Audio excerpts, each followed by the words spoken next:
नमस्कार आप सभी को आपके ही अपने प्यारे से YouTube चैनल VR एजुकेशन के ऊपर में आप सबों का बहुत बहुत स्वागत है। और जिन जिन स्टूडेंट का हिस्ट्री यानी इतिहास है उनके लिए हम लेकर के आए हैं इतिहास के संपूर्ण चैप्टर, पूरे चैप्टर के जो आपका अभिव्ययी प्रश्न है जिससे बार बार प्रश्न जो है वो बनता है और वो परीक्षा में बार बार पूछा जाता है। ऐसे ही कुल 10 प्रश्नों का सीरीज हम आपके लिए इस छोटे से वीडियो क्लास में लेकर के आए हैं। तो चलिए हम लोग बिना समय बर्बाद किए हुए सीधे प्रश्नों को हम लोग करते हैं, अलग अलग चैप्टर के अलग अलग क्वेश्चन। तो ये आपके सामने चलिए ये आपके सामने पहला सवाल ये रहा, फटाफट से बताएंगे कि शेर ए पंजाब के नाम से किसे जाना जाता है। बताएंगे कि शेरे पंजाब के नाम से किसे जाना जाता है। भगत सिंह को जाना जाता है, चंद्रशेखर आजाद को जाना जाता है, सैफुद्दीन किचलू को कहते हैं या फिर लाला लाजपत राय को कहते हैं। फटाफट से बताएंगे कि कौन से उत्तर यहाँ पे सही हो जाएगा। तो बात कर ले शेर ए पंजाब के, तो ये आपके कहलाते हैं लाला लाजपत राय। बाकी बातें तो आप सबों को याद आ ही गया होगा। अगर 10th क्लास में भी आप पढ़े थे हिस्ट्री तो वहां भी पढ़े होंगे लाला लाजपत राय के बारे में कि साइमन कमीशन जब भारत में आया था तो उसका ये पंजाब में ये विरोध प्रदर्शन कर रहे थे और उन्हीं में इनको घेर करके इनके ऊपर लाठीचार्ज किया गया था। इन पे काफी सारे डंडे बरसाए गए और उसी चोट के कारण कुछ दिनों के बाद इनका हॉस्पिटल में गए, इलाज हुआ और ये इनका निधन हो गया है ना। और इन्हीं के बदला लेने के लिए कहीं भगत सिंह वगैरह हिंसात्मक तरह के जो कदम है वो उठाने का प्रयास भी किए और उठाए भी थे। तो बहुत तरह की चीजें हैं, सारी कुछ एक वीडियो में बताएंगे तो वीडियो काफी लंबा हो जाएगा। तो पहला की अगर बात कर लेंगे तो डी उत्तर एकदम आपका सही है। कमेंट में ये आप करके बताएंगे कि शेर ए पंजाब तो आप सब जान गए, अब ये भी बताइए आप हमें कमेंट करके कि पंजाब केसरी के रूप में किन्हें जाना जाता है। यदि आप पढ़ रहे हैं तो थोड़ा थोड़ा हम आपको एक्टिविटी कराने के लिए कुछ क्वेश्चन दे रहे हैं, उसको भी करिए ताकि आपका 12th वाले बोर्ड में बम्पर आए। और इसके अलावा किसी भी एग्जाम की आप तैयारी कर रहे हैं, पीसीएस के एग्जाम की तैयारी कर रहे हैं, टीचिंग के लिए तैयारी कर रहे हैं, कहीं भी तो ये एनसीईआरटी का हिस्ट्री और जो आपको क्वेश्चन दे रहे हैं ये सारे एकदम रामबाण साबित होने वाले। अगला प्रश्न है महाभारत की रचना किस भाषा में। काफी इजी हल्का प्रश्न है, ये तो बता ही देंगे आप लोग कि महाभारत की रचना किस भाषा में। कौन नहीं जानता है कि महाभारत की रचना संस्कृत भाषा में हुई थी। उस समय संस्कृत भाषा का भी प्रचलन था, ठीक है। संस्कृत भाषा से कैसे कैसे प्राकृत, पाली, प्राकृत और कैसे अलग अलग भाषाएं टूट कर करके और हिंदी बनी, ये सारी कुछ आप पढ़े होंगे। जब हिंदी भाषा का विकास का क्रम पढ़ते हैं तो आप लोग जानते हैं ना। चलिए अगले प्रश्न ये रहा आपके सामने कि ब्रिटिश ईस्ट इंडिया कंपनी की स्थापना कब हुई थी। फटाफट से बताएंगे। कुछ आपका 12th क्लास का जो बुक है वो आपका भाग 1 और भाग आपका 1, 2 और 3 तीन खंडों में विभाजित है। तो कुछ पहले बुक से भी प्रश्न है, कुछ सेकंड बुक से भी और कुछ थर्ड बुक से भी। तीनों बुक से गिना चुना मिली जुली कुछ ऐसे प्रश्न है, गिन चुन कर करके लाए हैं 10 क्वेश्चन जो कि एकदम इंपॉर्टेंट है। तो ईस्ट इंडिया कंपनी की स्थापना 1600 में हुआ, ये 1605 में, 1610 में, ये 1600 में। 1602 लिखा गया है तो आप अगर ये लगा रहे हैं या डी लगा रहे हैं तो मान के चलिए कि सही है ना। 1600 ईस्वी में ईस्ट इंडिया कंपनी की स्थापना हुई है। कई बच्चे ऐसे सोचते हैं कि 1600 ईस्वी में ईस्ट इंडिया कंपनी की स्थापना भारत में हुई, तो ऐसा नहीं है।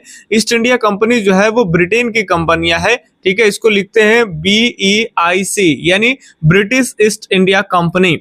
तो ये ब्रिटिश ईस्ट इंडिया का कंपनी जो है वो 1600 ईस्वी में भारत में इसकी स्थापना नहीं हो रही। इसकी स्थापना आपको बता दे तो 31 दिसंबर 1600 ईस्वी में, ये भी आप छोटा भी डेट याद रखें, 31 दिसंबर 1600 ईस्वी को ईस्ट इंडिया कंपनी की स्थापना ब्रिटेन में हुई। उसके बाद यहाँ पे अलग अलग इसमें पढ़ते होंगे कि कौन भारत में आकर करके आया और उसके बाद फिर ब्रिटेन की कंपनियां जो है वो सूरत में आती है, फिर अस्थायी रूप से आती है, बाद में जाकर के 1613 में अस्थायी रूप से हो जाती है जहांगीर के टाइम में। बहुत तरह की कहानियां हैं, तो 12th में उतनी डीप वाली बातें नहीं पढ़ना, बस ये याद रखिएगा आप लोग, सब लोग ध्यान रखिएगा। ऐसे ही आएगा कि ईस्ट इंडिया कंपनी की स्थापना कब हुई, तो 1600 ईस्वी में, ठीक है। और कंफ्यूजन ना रखने के लिए आप क्लियर याद रखेंगे कि 1600 ईस्वी में यानी 31 दिसंबर 1600 ईस्वी में इसके स्थापना कहाँ हुआ था, तो ब्रिटेन में। ठीक है, चलिए भाग 1 के आपका पहला चैप्टर हड़प्पा से ये प्रश्न है आपका, हड़प्पा सभ्यता का सबसे बड़ा नगर कौन था? क्या मोहनजोदड़ो है, कालीबंगा है, लोथाली या फिर रंगपुर? तो पूरे हड़प्पा सभ्यता का सबसे बड़ा नगर जो है वो आपका मोहनजोदड़ो। बाकी आपको हम पढ़ाए थे एनसीईआरटी के वो सारी डेटा कि मोहनजोदड़ो कितने हेक्टेयर वर्ग किलोमीटर में फैला हुआ है ना। और एक छोटे शहरों की भी वहां पर चर्चा किए होंगे, जो लेक्चर कंप्लीट देखे होंगे तो कालीबंगा के भी चर्चा किए होंगे, और एक सॉरी कालीबंगा नहीं, चनहुद्रो की चर्चा किए होंगे, और चनहुद्रो का मोहनजोदड़ो से कंपेयर भी किए कि किस तरह से चनहुद्रो एक इंडस्ट्रियल शहर था तो मोहनजोदड़ो की अपेक्षा कितना छोटा था, है ना, और कितना दूर दूर तक उसका भी एक नाम था। तो चलिए 4 का ये उत्तर एकदम सही है। फटाफट से प्रश्न के ऊपर में हम लोग चले। अब एक प्रश्न के ऊपर में थोड़ा सा टाइम देंगे ताकि हम कुछ विशेष जानकारी आपको दे पाए। ठीक है, तो ये प्रश्न रहा कि हड़प्पा सभ्यता का स्वरूप कैसा था, यह क्या है? ग्रामीण है, शहरी है, भोजन संग्रह सभ्यता या फिर कबीलाई? ठीक है, ये आप कमेंट करके फटाफट से उत्तर करिए। तब तक एक छोटी सी जानकारी कि यदि आप कोई भी बच्चे जो है तैयारी शुरू कर दें, कुछ नहीं समझ में आ रहा है, अच्छा क्लास नहीं मिला है, किसी भी तरह का डाउट है, अच्छे से पढ़ना है, तो हम आपको एक वीडियो लेक्चर का एक प्लेलिस्ट सीरीज आपको देंगे जिसमें आपको क्रम से वीडियो क्लास मिल जाएंगे। ठीक है, और वो आपको नोट्स भी मिल जाएंगे। एक सब्जेक्ट का जो फी है भाई वो आपका 99 रुपया है। ठीक है, 99 रुपया में एक सब्जेक्ट की तैयारी आराम से हो जाएगी।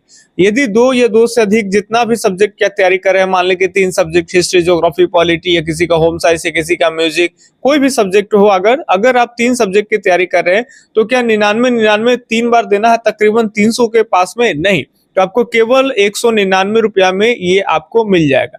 इसके लिए आप संपर्क कर सकते हैं, मेरा नंबर लिखिए 88 और 25 और 37 6551। ये डायरेक्ट आप इस नंबर पे आप हमसे बात कर सकते हैं। ठीक है, फोन वगैरह हम ही उठाएंगे। आपको व्हाट्सएप पे पहले मैसेज करना है, अगर वहां उत्तर थोड़ा सा लेट अगर आता है तो आप हमें कॉल कर सकते हैं। ठीक है, इसी नंबर पे पेमेंट करना है, इसी नंबर पे आपके व्हाट्सएप पे पीडीएफ वगैरह सारा कुछ हम भेजेंगे आपके सब्जेक्ट के अकॉर्डिंग, और जो भी गाइडेंस सलाह की जरूरत होगा सारा कुछ आपको इसी नंबर पे देंगे। ठीक है, तो कॉल, व्हाट्सएप, फोन पे सारा कुछ यही रहेगा। बाकी अगर बात कर लेंगे हड़प्पा सभ्यता के स्वरूप, आप सब जानते हो कि हड़प्पा सभ्यता का स्वरूप जो है वो शहरी है। जिस सभ्यता में बताइए भाई नाली वगैरह विकसित अवस्था में पाई जा रही है, जिस सभ्यता में पूरे शहर को एक प्लानिंग वे में प्लानिंग करके नियोजित तरीके से बसाया जा रहा है, चौड़ी और सीधी सीधी सड़कें है, तो मान के चलिए ये सभ्यता क्या है भाई, तो शहरी। ठीक है, चलिए ये 5 का बी ऑप्शन एकदम सही है। अगले प्रश्न ये आपका पहला बुक से ही है, और पहला बुक का 3रा चैप्टर आप पढ़े होंगे, बंधुत्व जाति वाला, उसी से है। काफी इंपॉर्टेंट प्रश्न है। कर्ण की माँ कौन थी? महाभारत में काफी इंपॉर्टेंट है भाई। कर्ण, जिसे सूर्यपुत्र कर्ण कहा जाता है, तो सूर्य के पुत्र हैं ये कर्ण, और इनकी माता का नाम बताना है। कुंती है, गंधारी है, माद्री है और सत्यवती। तो आप सब जानते हो कि कुंती का ही पुत्र है भाई कर्ण, है ना। कर्ण पुत्र कर्ण पुत्र कह रहे हैं, सूर्य पुत्र कर्ण जो है वो कुंती की ही पुत्र है, यानी कर्ण की माँ कौन हो जाएगी, तो कुंती हो जाएगी। और इसके पीछे अलग अलग कहानियां हैं, कुछ किंवदंतियां हैं, वो भी आपको महाभारत वाले चैप्टर में पढ़ा रखे। काफी इंटरेस्टिंग है, कहानी पढ़ेंगे तो आपको एकदम सेट हो जाएगा, अच्छा लगेगा। चलिए, तो वो लेक्चर में आपको 99 वाले क्लास में वो सारे कुछ मिलेंगे, लेकिन ईमानदारी से देखना होगा। बहुत सारे लोग व्हाट्सएप पे आके बौखला जाते हैं। कई लोग हमसे क्लास लेने के बाद भी, ऐसा नहीं कि सब लोग असंतुष्ट होते हैं, असंतुष्ट होते हैं। ज्यादातर जो कमजोर बच्चा होते हैं, हम अपने हिसाब से गाइडेंस देते हैं, वो अपने हिसाब से करना चाहते हैं, इसलिए वो संतुष्ट हो जाते हैं। बाकी जो मेरे अकॉर्डिंग चलेंगे, जो लेक्चर देखेंगे, नोट्स कंप्लीट करेंगे, उनकी तैयारी एकदम यूट्यूब पर भी मैंने लेवल के जो बड़े बड़े चैनल्स होते हैं ना, उनके आगे हमारे बच्चे जो है ना, वो क्या ज्यादा फेंकने वाली बातें तो नहीं करना चाहिए, लेकिन काफी अच्छा परफॉर्मेंस करेंगे। ठीक है, चलिए, बंगाल आर्मी की पौधशाला कहा जाता है, बताएंगे कि बंगाल आर्मी की पौधशाला किसे कहा जाता है। अब ये आपको क्लियर बता दे कि ये आपका भाग 3 में आपको मिलेगा। ठीक है, तो भाग 3 में ये आपको मिलेगा जब आप उपनिवेशवाद ये सब पढ़ेंगे। उसके आगे जो 1857 की क्रांति है, तो वहां पे ये चीज पढ़ने के लिए मिल जाएगा। 1857 बंगाल आर्मी की पौधशाला हैदराबाद, अवध, झांसी या कानपुर किसे कहा जाता है? सही जवाब, यदि आप बी ऑप्शन चूज किए हैं अवध को, तो एकदम आपका सही है।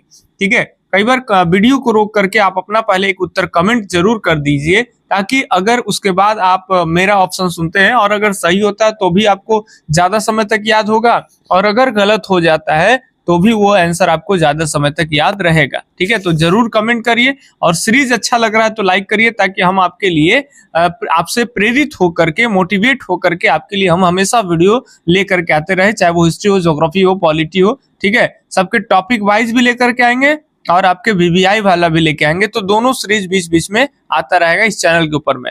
सुबह के 6:30 बजे जो है इस चैनल के ऊपर में एक दिन बीच करके वीडियो अपलोड किए जाते हैं, देख लीजिएगा। आपका सब्जेक्ट होगा तो आप क्लास कर लीजिएगा। बाकी बता दें कि बंगाल आर्मी के पौधशाला जो है वो आपको अवध को कहा जाता है।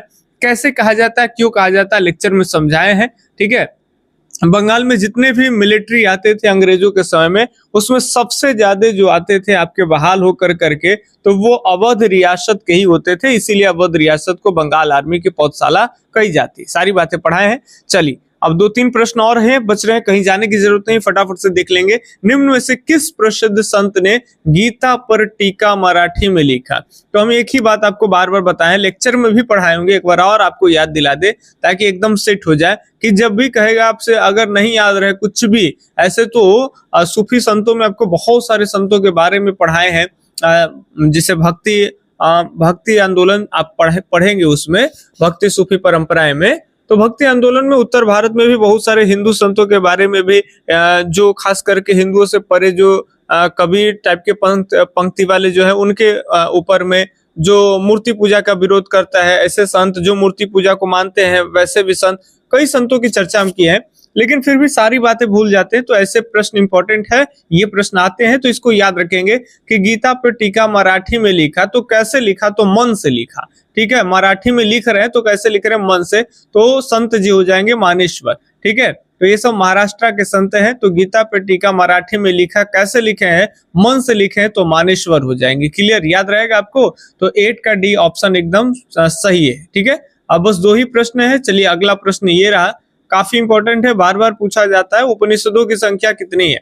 तो उपनिषदों की कुल संख्या 4 है, 68 है, 108 है या फिर 12 है। उपनिषदों की जो कुल संख्या हो जाएगी वो हो जाएगी 108। 3 बातें याद रखेंगे, तीनों में से कोई एक छप जाएगा। एक तो कि अगर उपनिषदों की कुल संख्या कहा है तो 108। यदि आपसे पूछा जाए कि पुराण की कितनी संख्या है, तो पुराण की कुल संख्या आपका 18 हो जाएगा। यदि आपसे कहेगा कि वेद की कितनी संख्या है, तो वेद की कुल संख्या 4। बस यही आता है 12वां में, इससे ज्यादा कुछ नहीं, यही याद रखेंगे। उपनिषदों की कुल संख्या 108, पुराण 18 और वेदों की कुल संख्या तो 4। ठीक है, एकदम छपने वाला। और आज का लास्ट प्रश्न फटाफट से बताएंगे।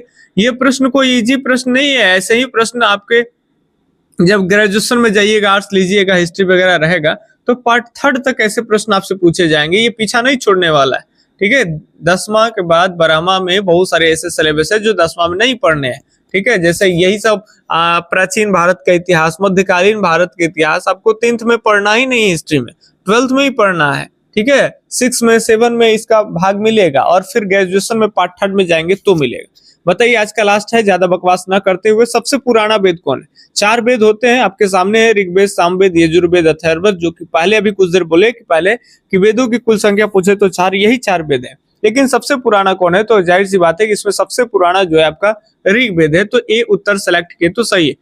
ठीक है, ऋग्वेद है, ऋग्वेद में 10 मंडल, ये सब आप लोग पढ़े होंगे, नहीं पढ़े होंगे तो लेक्चर में 99 वाले क्लास में पूरी पढ़ाई जाएगी। 10 मंडल होते हैं, 7वें मंडल में 10 राग युद्ध का वर्णन है। ठीक है, 10 राजाओं के साथ में लड़ी गई थी। और तीसरे में आपका बहुत इंपॉर्टेंट है कि गायत्री मंत्र का उल्लेख है। गायत्री मंत्र जो है कौन लिखे हैं, किसके लिए लिखे गए हैं, और बहुत सारे एडिशनल जो चीजें हैं वो आपको लेक्चर में बताए जाएंगे।